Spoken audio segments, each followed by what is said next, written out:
Pertemuan 13 viewing. Kita ada di bagian yang terakhir di sebelah sini. Ini materi terakhir sebelum ke arah TIU, mahasiswa mampu menghasilkan aplikasi komputer grafik sederhana. Pokok bahasan adalah proyeksi ortogonal dan perspektif, kemudian GL frustum, GL perspektif, kamera, gerak kebalikan transformasi, kemudian glue look at, gerak kamera maju dan mundur, dan rotasi kanan dan kiri, yang dibagi menjadi dua, matrik rotasi dan vektor ternormalisasi. Latihannya bikin 3 objek glued solid. Paling depan di sumbu koordinat, ini melihat pada sumbu Z, ada tripod, kemudian tengahnya persis di sumbu koordinat adalah bola. Terus kemudian di baliknya ada donat atau torus. Ini ada di di contoh yang saya berikan, di program contoh yang saya berikan. Saya buka dulu program contohnya. Di sini saya create dulu new project, karena ini ceritanya akan saya gunakan untuk mengajar sepanjang hari ini. Makanya perlu saya bikin kan supaya nanti sepanjang mengajar bisa saya buka, saya acu, saya tunjukkan.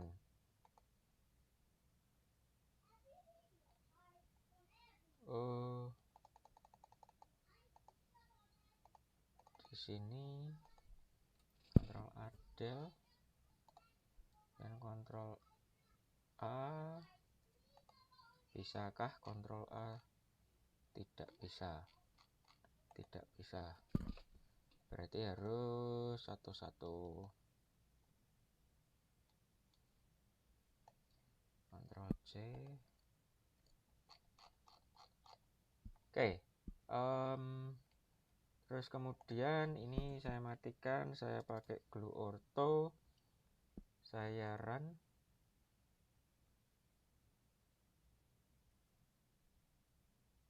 Nih tampilannya. Tripodnya di depan, kemudian bola, belakangnya torus. Di sininya ini bikin solid sphere di sumbu koordinat. Setelah itu ditranslate 3, bikin solid tripod. Tripodnya ada di sumbu Z positif posisi 3. Setelah itu translate minus 6, jadi sumbu Z minus 3 totalnya, karena minus 6 ditambah 3, bikin solid torus. Oke, ini sambil dicoba ya, di tempatnya dicoba karena sepanjang perkuliahan hari ini akan saya gunakan untuk memodifikasi program ini. Terus saya teruskan materinya. Proyeksi grafis. Proyeksi grafis adalah cara-cara atau metode-metode yang digunakan dalam menggambar teknik yang bertujuan membentuk gambar 2 dimensi dari objek 3 dimensi pada permukaan planar. Jadi kalau di sini ada objek 3 dimensi balok begini, dia punya nilai X, Y, dan Z. Nah, kalau hendak digambarkan pada satu bidang planar atau bidang datar, maka harus ada metode-metode yang digunakan. Di sini ada proyeksi, ditarik garis sejajar, di mana ada perpotongan dengan bidang planar itu jadi titik-titiknya. Nah, titik-titik inilah nanti akan membentuk proyeksi dari objek 3 dimensi ini. Terus, yang umum kita jumpai proyeksi itu adalah ortografi, orthographic projection. Yaitu garis-garis proyeksi ada pada posisi tegak lurus atau ortogonal terhadap projection surface. Jadi ini garis-garisnya ini, proyeksinya ini dari objek ke bidang datarnya tegak lurus terhadap bidang datar. Sehingga di sini gambar yang dihasilkan dia tegak lurus terhadap sisi depan dari bangunan ini. Terus satu lagi yang umum proyeksi adalah proyeksi perspektif, di mana garis-garis proyeksi itu bertemu atau menyatu di pusat proyeksi.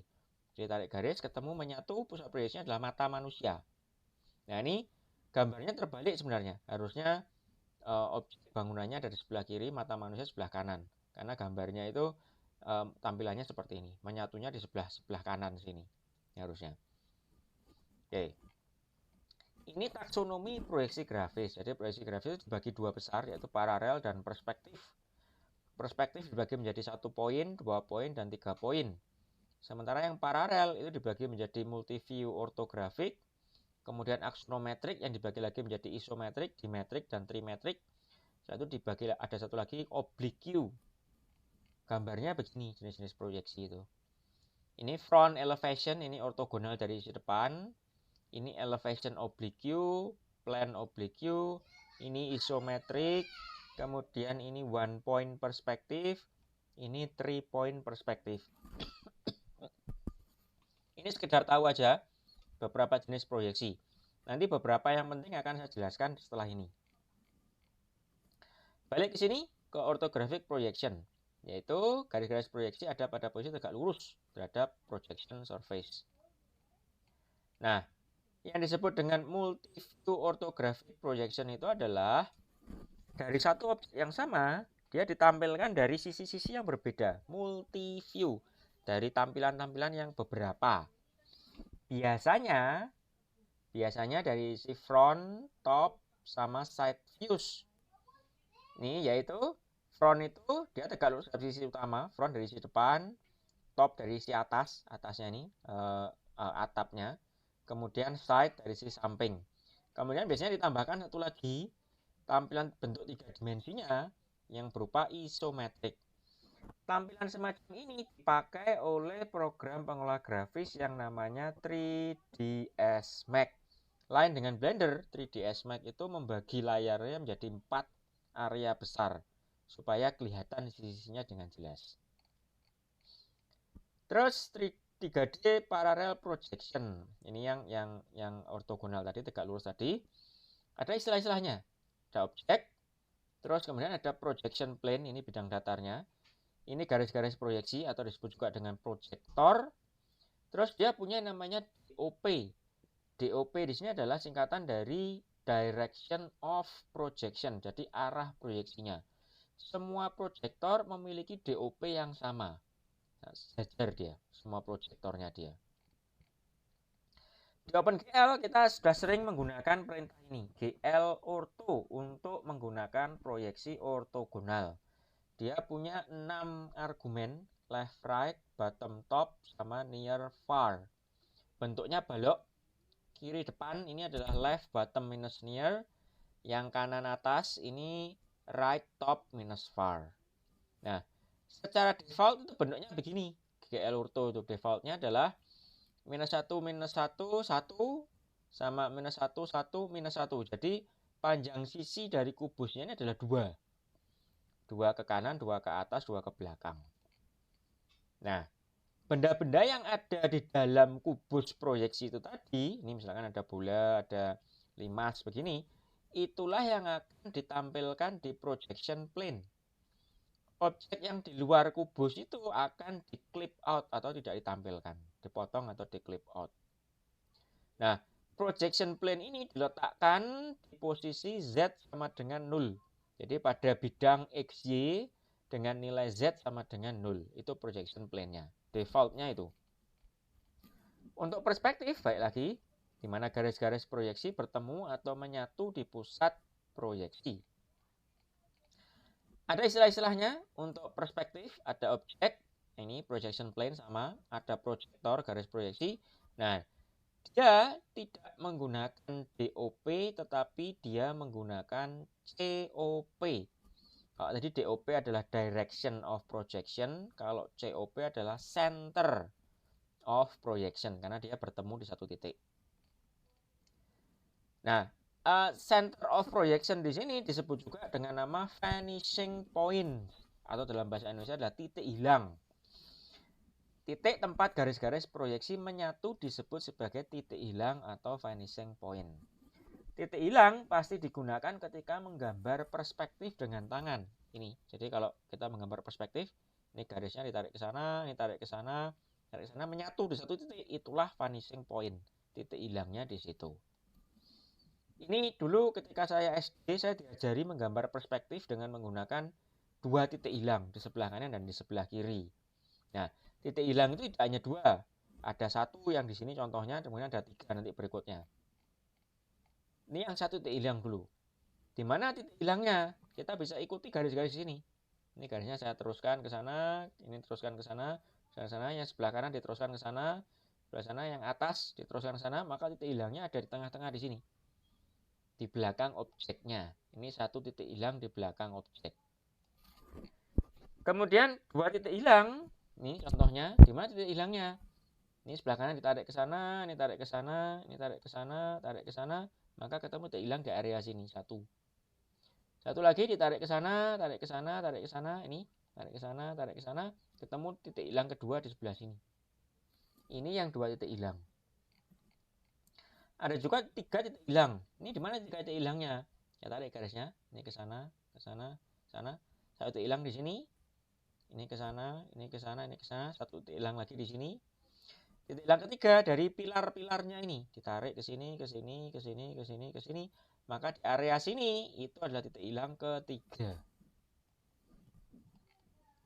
Nah, di OpenGL perintah untuk menggunakan proyeksi perspektif itu adalah GL frustum dengan 6 buah argumen juga, left right, bottom top, near far.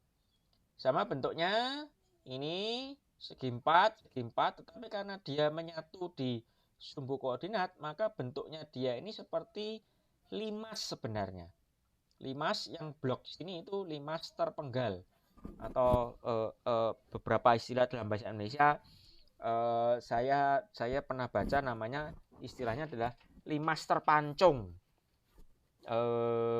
Saya kurang tahu, mahasiswa lebih familiar, lebih terbiasa dengan istilah mana, limas terpenggal atau limas terpancung. Tapi intinya bentuknya limas yang terpotong ujungnya, ujung atasnya. Nah, bentuk yang semacam ini, limas terpenggal itu atau limas terpancung, itu dalam bahasa Inggrisnya adalah frustum. Frustum. Dan sama, ini left bottom minus near, ini yang di sini right top minus far. Kalau yang sini minus near, ini minus far. Nah, problemnya adalah GL frustum itu, bawaannya OpenGL itu sukar digunakan. Makanya library glue itu memberikan fungsi yang lebih mudah digunakan, yaitu namanya glue perspektif. Perhatikan ya, frustum itu pakai GL, kalau perspektif pakai GLU. Glue perspektif cuman punya 4 argumen, yaitu FOV-Y, aspek, near, dan far. FOV-Y itu apa? FOV-Y itu adalah sudut bukaan di sini. Sudut bukaan di sini. Terus bidangnya ini kan punya lebar sama punya tinggi, W dan H. Aspek itu adalah W dibagi H. W dibagi H dimasukkan di sini. Nah, syaratnya tapi untuk glue perspektif, nilai near dan nilai far itu harus positif. Karena dia dibalik otomatis. Ini kan nilainya kan negatif soalnya harusnya. Near farnya itu kan Z positif ada di sini, Z negatif di sini. Dia harusnya negatif. Nah, sama dia sudah dibalik. Karena sudah dibalik, jangan dikasih nilai negatif lagi, malah nanti kacau. Ini, makanya nilai near dan far harus positif.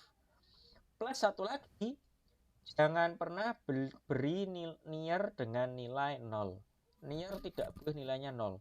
0,01 boleh, 0,001 boleh, 0,1 boleh, tetapi tidak boleh 0. Itu nilai nearnya. Terus default glue perspective values. Secara default, glue perspektif itu menempatkan projection plane pada titik 000 dan menghadap ke sumbu negatif. Ini seolah ada kamera, dia menghadap sumbu negatif, posisinya di 000. Nah, kameranya ini ibaratnya dia tipis, setipis kertas gitu. Dia di mana kameranya langsung ditampilkan gambarnya yang ditangkap oleh kamera di sisi yang menghadap ke sumbu Z positif. Jadi ini kameranya ini hanya sekedar gambaran, ini kan tebal.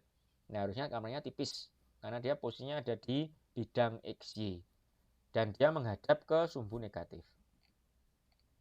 Implementasi ini tadi yang saya contohkan tadi, ini pakai glue ortho minus 55, minus 55, minus 55. Hasilnya begini. Kalau diaktifkan yang glue perspektif, sudut bukaannya 65, WH-nya itu mengikuti dari ukuran dari windownya, terus near-nya 1, var-nya 20, tampilannya akan begini. Saya tunjukkan dulu. Nih, saya run. Nih, tampilannya begini. Loh Pak, kok tampilnya cuman donat Pak? Tadi mana yang tripod sama yang bola tadi? Ya, karena posisinya sekarang dia ada di sumbu koordinat menghadap ke sumbu Z. Tripod tadi kan sumbu Z negatif. Tripod tadi kan di sumbu Z positif plus 3. Nih, tripod di sumbu Z positif plus 3. Jadi ada di belakangnya kamera. Makanya tidak ditampilkan tripod. Nah terus ininya Pak, yang bolanya Pak, bolanya kan di sumbu koordinat. Betul.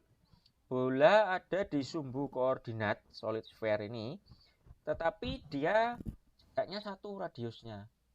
Jadi persis, sementara si near-nya dari kamera 1 juga. Jadi berdempetan.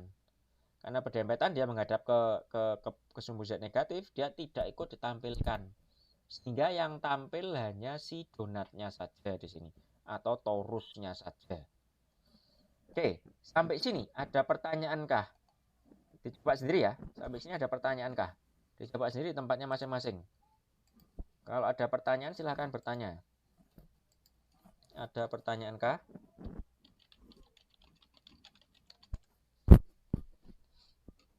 Ada pertanyaankah?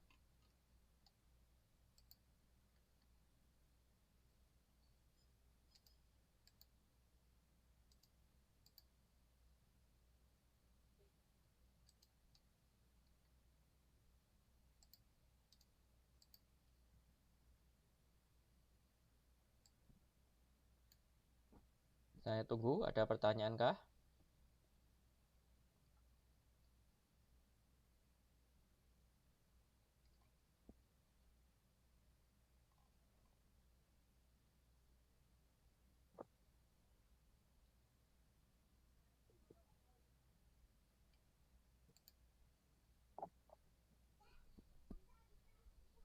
Ada.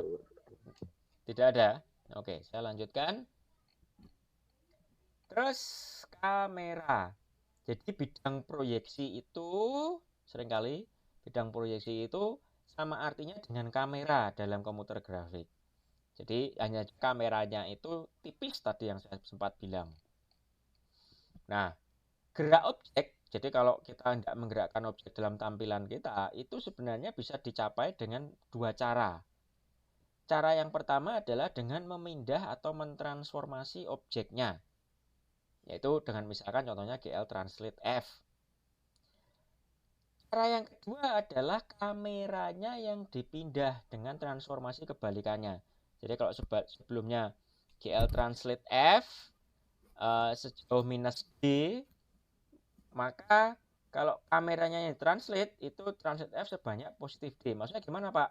Maksudnya begini, saya tunjukkan. Jadi ini kalau kamera handphone saya, kamera di sini. Ini kameranya, ini bidang gambarnya dia tampil gambarnya di belakang sini. Sini ada objek. Kameranya begini. Cara pertama adalah misalkan si objeknya digerakkan ke belakang. Maka dari sisi kamera kan terlihat objeknya itu bergerak menjauh. Ini cara pertama. Kameranya tetap, tapi objeknya yang bergerak. Cara yang kedua, objeknya tetap, kameranya yang mundur. Kalau kameranya mundur, maka seolah objeknya akan bergerak mundur juga. Itu Itu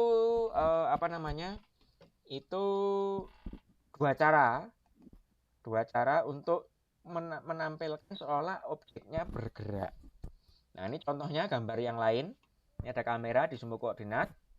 Kameranya ditarik mundur ke belakang, setelah itu kameranya dirotasi ke sumbu X. Nih, kameranya dirotasi sumbu X.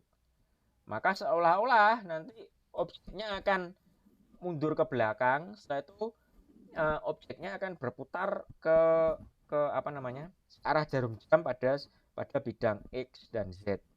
Sementara kameranya sendiri bergeraknya berotasi berlawanan arah jarum jam pada bidang XZ. Oke. Nah, kamera di OpenGL. Di OpenGL kamera selalu terletak di sumbu koordinat dan sebenarnya tidak bisa digerakkan sebenarnya. Cuman ada disediakan fungsi glue lookadd, yaitu fungsi yang disediakan oleh library glue untuk mengemulasi kamera dan pergerakannya. Glue lookadd itu punya 9 argumen, yaitu IX, IY, IZ, itu posisi kameranya ini, IX, IY, IZ. Kemudian @x, @y, @z, dia menunjuk kemana posisi yang disorot oleh si kamera, ini @x, @y, @z. Terus dia juga punya UpX, UpY, dan UpZ. Dia sisi atasnya dari kamera itu mana? Kenapa kok perlu sisi atas? Ini lagi. Jadi kalau kamera di sini IX, IY, IZ, dia menghadapnya ke sana, ke sini. @x, @y, @z. Kalau tidak ada UpX, sisi atasnya mana? Kameranya bisa begini. Kamera bisa begini-begini tetap sama. Selama posisinya kamera di sini, dia menghadapnya ke sana sama saja. Nah, supaya kameranya diam, tahu sisi atasnya mana, maka perlu tadi nilai up, UpX, UpY, dan UpZ, supaya kameranya diam dan tahu sisi atasnya mana. Implementasinya di sini di fungsi display menggunakan glue perspektif di sini, panggil glue lookadd. Nih, contohnya di sini posisinya ada di 0010, kemudian menghadapnya ke 000 sumbu koordinat, sisi atasnya adalah 010. Di program saya bikin glue lookadd, posisinya adalah 0,0,10, betul ya, 0,0,0,10. Setelah itu 0,0,0, setelah itu 0,1,0. Saya run. Oh, ini saya matikan dulu. Setelah itu saya run lagi. Posisinya sekarang di sini. Tadi kan sebelumnya hanya torus. Karena sekarang dia diposisikan ada di sumbu Z10 dan dia menghadap ke sumbu koordinat, makanya dia sekarang bisa melihat si tripod di sini. Sumbu up-nya adalah sumbu Y di sini. Oke, dicoba dulu di tempatnya masing-masing. Ada pertanyaankah sampai sini? Glue lookadd, ditambahkan glue lookadd di fungsi display di bagian atas. Glue lookadd. Silahkan kalau ada pertanyaan. Silahkan.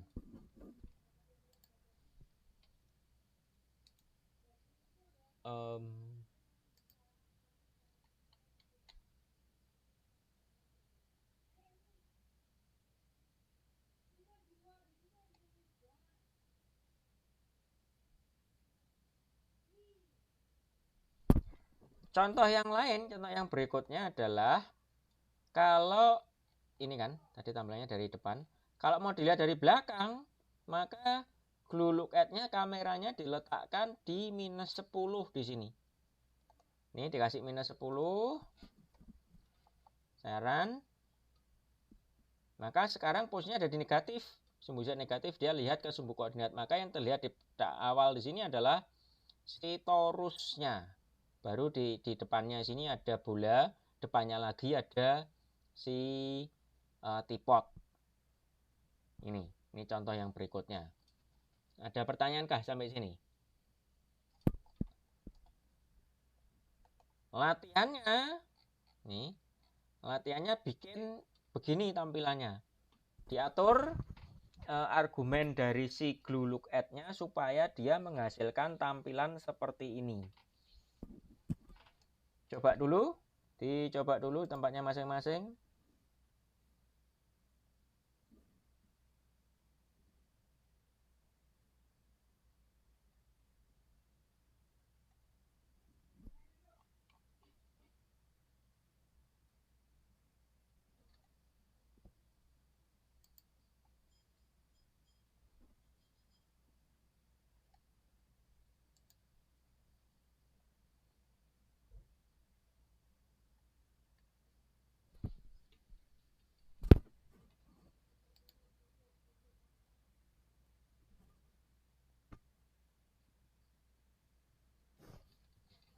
Ini kalau yang begini berarti kan ini lokasi kameranya ada di sumbu X.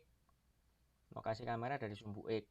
Maka kalau yang sebelumnya lokasi kamera ada di sumbu Z, saya ganti 0, saya ganti ke sumbu X. Sumbu X-nya sisi kanan.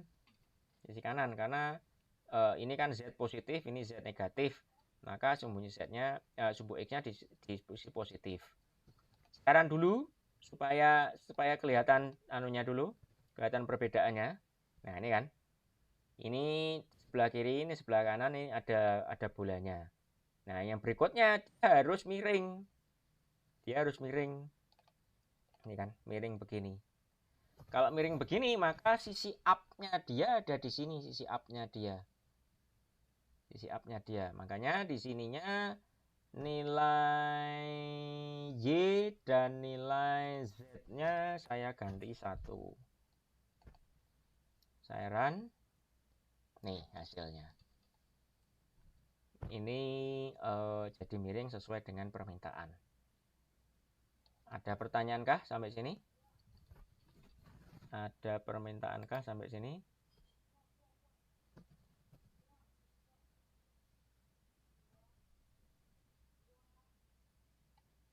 Pertanyaan?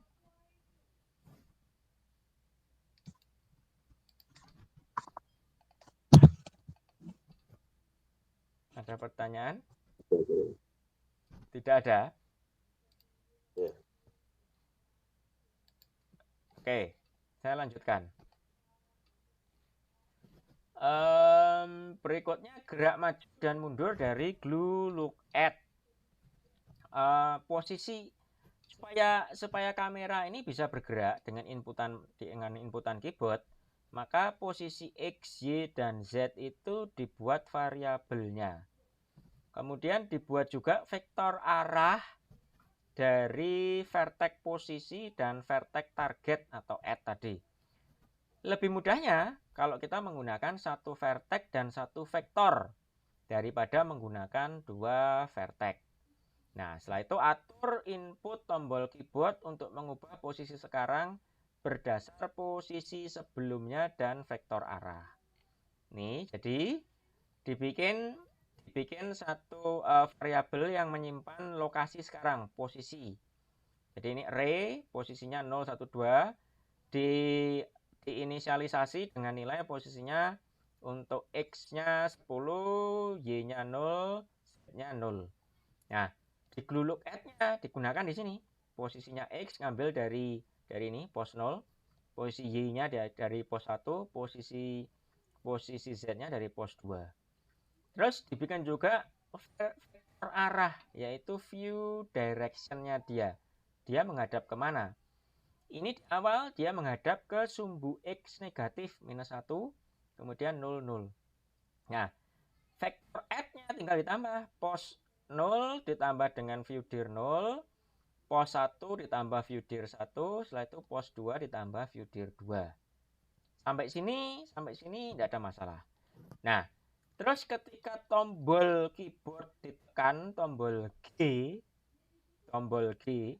maka posisi 0, posisi X itu ditambahkan 0,2 dikali view dir 0. View dir 0 ini, dia maju ke depan intinya. Posisi 1 ditambahkan dengan 0,2 dikali view dir 1, posisi 2 ditambahkan 0,2 dikali view dir 2. Ini kalau maju. Kalau mundur tinggal dikurangi sama dengan 0,2 kali view dir 0. Nih, saya tunjukkan dulu. Ini kemarin sudah saya bikin di kelas sebelumnya. Ini saya close, terus saya panggil yang dari kelas sebelumnya. Ini kan pos 3, kemudian view dir-nya di sini, glue look at-nya dimodifikasi, kemudian di dalam my init-nya dikasih ini, terus ketika penekanan tombol G dan penekanan tombol B di sini. Saya run. Di sini kan. Saya tekan tombol G, maju dia. Saya tekan tombol B, mundur. G maju, B mundur. Oke, ada pertanyaan kah sampai sini? Silahkan bertanya dulu. Ini yang berikutnya ini. Yang berikutnya. Ya, yang berikutnya. Tapi belum sampai ke sana. Nanti saya terangkan dulu. Sebelum ke sana. Sampai sini dulu. Gerak maju dan gerak mundur ada pertanyaan dulu.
Oke, ada pertanyaan kah?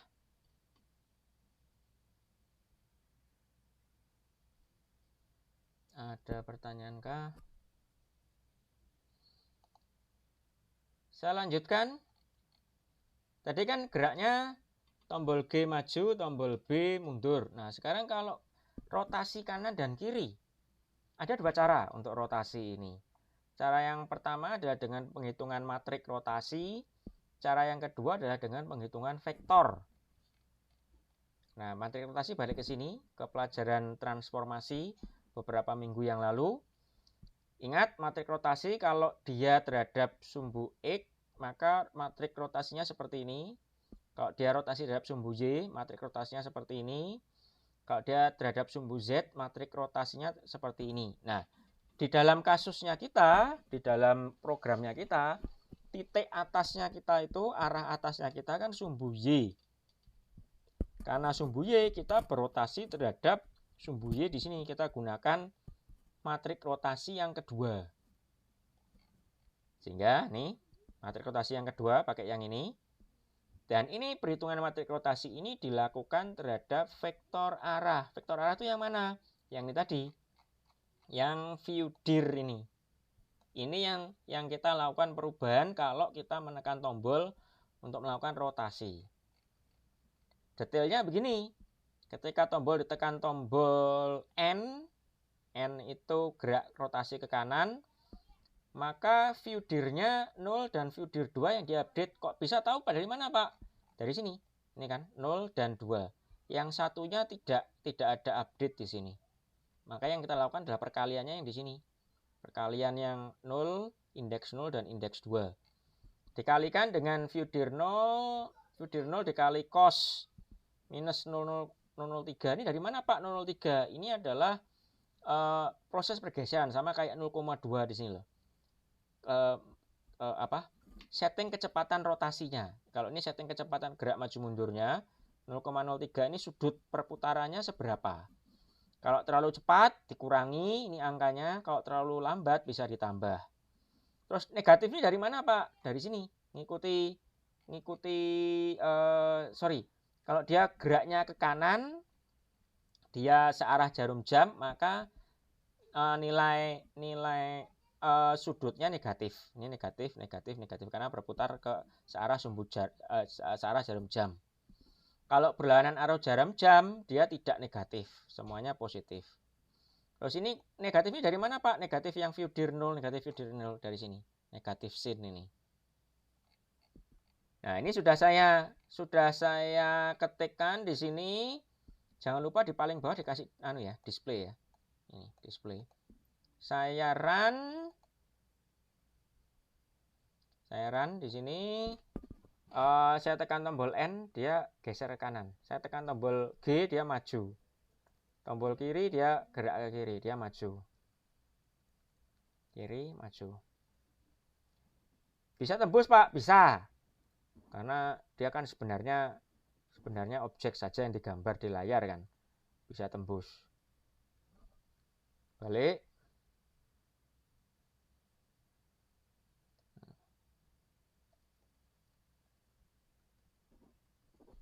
Nih. Dicoba dulu di tempatnya masing-masing. Ada pertanyaankah? Saya tunggu.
Ini nanti bisa saya programnya bisa saya posting juga, programnya yang ini.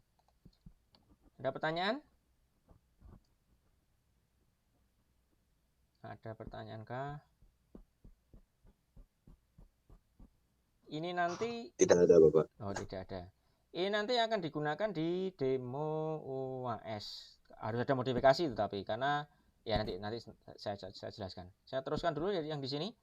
Kemudian cara kedua untuk gerak rotasi kiri dan kanan yaitu dengan melakukan perhitungan vektor. Yaitu melakukan perhitungan trigonometri terhadap vektor arah yang ternormalisasi. Dasarnya dari sini. Kalau kita punya vektor arah P, vektor P ini yang besar vektornya adalah 1, maka untuk kita tahu nilai komponen dari sumbu X dan sumbu Y-nya, maka cukup kita lakukan perhitungan cos dan sinus. Dari mana Pak? Itu maksudnya gimana Pak? Ya tahu kalau kita tahu ada sudut theta di sini, maka cos theta itu kan rumusnya X per Y. Y-nya kan 1 Y-nya. Sehingga cos theta itu sama dengan X. Jadi langsung panjangnya pada vektor pada sumbu X ini adalah langsung aja cos theta. Sebaliknya untuk sin theta rumusnya kan Y per R. Cos theta tadi rumusnya X per R. Sin theta rumusnya adalah Y per R. R-nya adalah 1. Karena panjang vektornya 1. Maka sin theta sama dengan Y. Maka komponen dari vektor ini sisi Y-nya kita tahu panjangnya di sini adalah sama dengan nilai dari sin theta-nya sendiri. Nah, kalau kita tahu begini, maka kita update alfanya di awal didefinisikan karena alfanya kita berada di mana tadi? Alfanya kita, sudut hadapnya kita kan menghadap ke sumbu X negatif.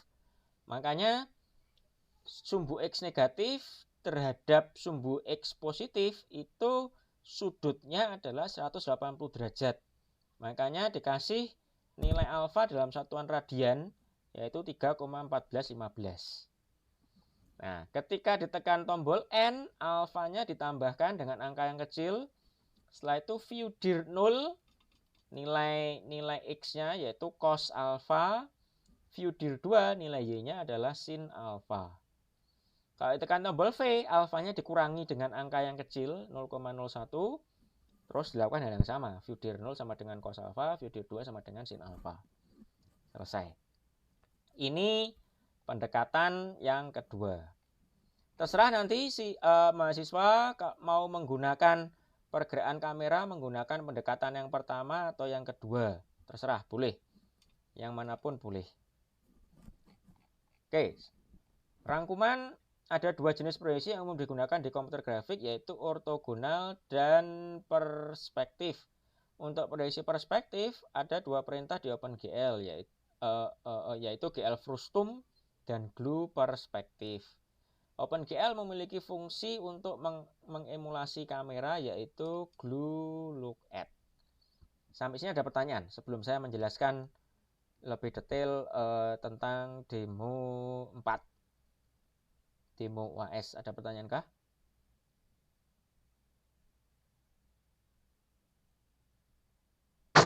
Belum ada, Pak. Oke, demo 4 sekarang. Sudah saya posting tugasnya demo 4 di sini. Buat aplikasi yang menampilkan game ular tangga dengan kemampuan animasi, shading, dan viewing. Aplikasi ini merupakan kelanjutan dari aplikasi yang dibuat di demo 3. Penjelasan. 1. Objek-objek pada papan sama seperti di demo 2, hanya saja demo 4 menggunakan mekanisme shading. 2. Ada mode view ketiga yang menampilkan pergerakan layar seolah-olah user berjalan di dalam papan ular tangga. 3. Posisi awal kamera pada mode 3 ada di posisi objek observer dan menghadap ke kanan. Penilaian dibagi menjadi 3 kategori, yaitu animasi, shading, dan viewing. Untuk sisi animasi, pada mode 1, pada mode view kedua, objek observer berotasi pada sumbu X, Y, Z sesuai dengan penekanan tombol mouse kiri, tengah, dan kanan 10 poin. Maksudnya apa ini? Saya tunjukkan di sini. Ini kan. Kalau saya masuk mode view yang kedua, dia berotasi di sini. Objek observernya berotasi terhadap sumbu X, Y, dan Z. Nih, saya tekan tombol mouse kanan, dia berotasi ke pusatnya dia sendiri di sini. Kalau saya tekan tombol mouse tengah, rotasinya ke sini. Mouse kiri, balik lagi dia ke sini. Nah, kadang agak kacau tidak masalah selama rotasinya digerakkan X, GL rotate-nya, GL rotate X, Y, Z-nya selama diberikan benar tidak masalah. Karena yang semacam ini biasanya terjadi problem karena harusnya menggunakan quaternion. Apa Pak quaternion? Itu topik bahasan komgraf lanjut, quaternion. Tidak saya jelaskan di sini. Intinya adalah dia mekanisme untuk membuat proses rotasi itu berjalan lebih smooth. Karena rotasi biasa itu bisa membuat locking. Oke, ini yang pertama. Terus animasi mulai dari mode view kedua dan berhenti di mode view 1 dan 3. Jadi di mode view 1 dan 3 dia tidak berotasi ini. Saya tekan tombol V. Nih, dia diam saja. Saya tekan tombol V, di sini dia diam saja. Tapi kalau masuk mode view kedua, dia berotasi. Klik tombol mouse meneruskan rotasi dari sudut terakhir. Itu 5 poin. Totalnya di sini 10 tambah 3 tambah 5, 18 poin. Kemudian shading. 1. Buat sumber cahaya ambient, diffuse, dan spekular. 1 untuk ambient, 1 light untuk diffuse, 1 light untuk spekular, itu 10 poin. Kemudian semua bidang diberi vektor normalnya. Jika hanya menggunakan pada balok-balok yang sejajar sumbu koordinat saja, atau menggunakan GR rotate, atau menggunakan glue solid, objek-objeknya, maka nilainya 15 poin. Kalau semua balok manual, ular, termasuk yang tidak sejajar dengan sumbu koordinat, dihitung secara manual semua, maka 25 poin. 3. Setiap objek diatur materialnya satu persatu. Boleh menggunakan GL color material 7 poin. Jadi warna-warnanya jangan sama semua. Warna-warnanya dibedakan. Warna-warnanya dibedakan seperti yang ada di demo sebelumnya. 4. Penekanan tombol 1 akan meng-on off ambient light. Penekanan tombol 2 akan meng-on off diffuse light. Penekanan tombol 3 akan meng-on off specular light, itu 10 poin. Kemudian shading semua objek berjalan dengan benar, itu 10 poin. Ini yang paling besar shading. Kalau betul semua ya, 10 tambah 25, 35. 35 tambah 7, 32. 32 tambah 20, 52. Ini kalau betul semua. Kalau kesulitan, karena yang poin di sini itu harus menghitung perkalian matrik dengan cross, operasi cross. Ambil yang sini, ini 15 sudah. 15 poin sendiri. Terus yang kategori yang terakhir, viewing. Ini satu, pada mode view ketiga, ketika tombol V ditekan dari sudut pandang kamera, proyeksi mode 3 harus ditekan dari sudut pandang kamera. Proyeksi mode 3 harus perspektif.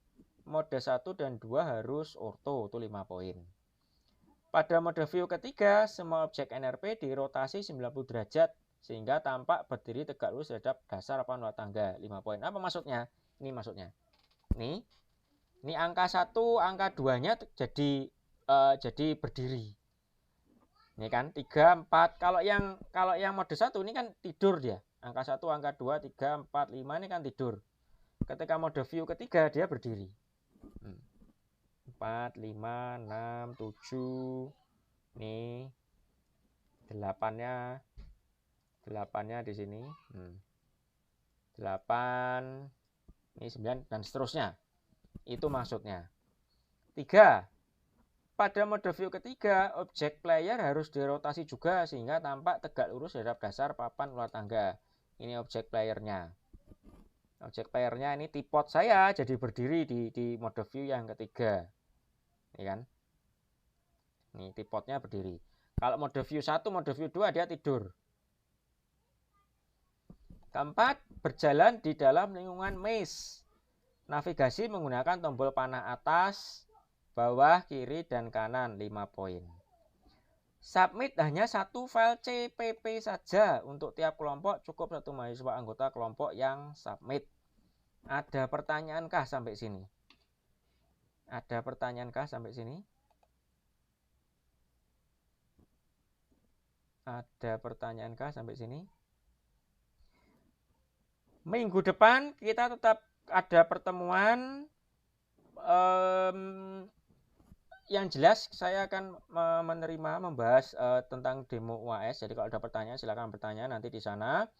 Saya berpikir untuk menggenapi materi dengan mengajarkan yang materi kurva. Tapi nanti lihat saja. Yang jelas minggu depan kan belum ujian. Minggu depan kita masih pertemuan, setelah itu demonya minggu depannya lagi. Demonya. Ada pertanyaankah? Sampai sini ada pertanyaankah?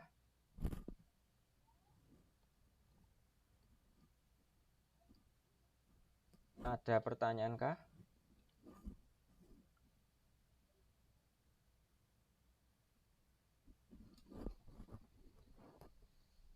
Ada pertanyaankah? Izin bertanya, Pak. Ya, Untuk yang silakan. angka itu supaya berdiri itu bagaimana, Pak? Caranya biar angka itu berdiri? Dirotasi. Jadi dia dicek apakah mode view-nya ada di mode view yang ketiga. Kalau dia ada di mode view ketiga, panggil GL rotate sebelum menggambar angkanya. Ada lagi pertanyaan? Atau kalau tidak mau pakai GL rotate, Pak, saya tidak paham Pak GL rotate atau program saya jadi terlalu kompleks pakai GL rotate. Digambar manual. Jadi ada if kalau dia modenya mode 1 dan mode 2 digambar normal. Kalau modenya mode 3 digambar ulang dengan posisi berdiri. Kalau tidak mau dengan GR rotate, bisa dengan manual. Ada lagi pertanyaan? Ada lagi pertanyaan?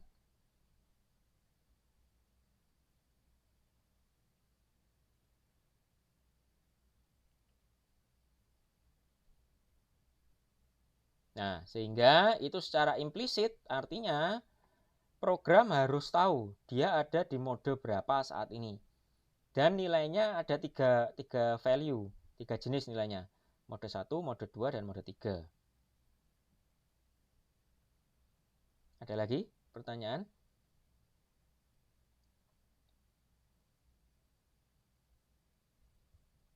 Ada lagi pertanyaan?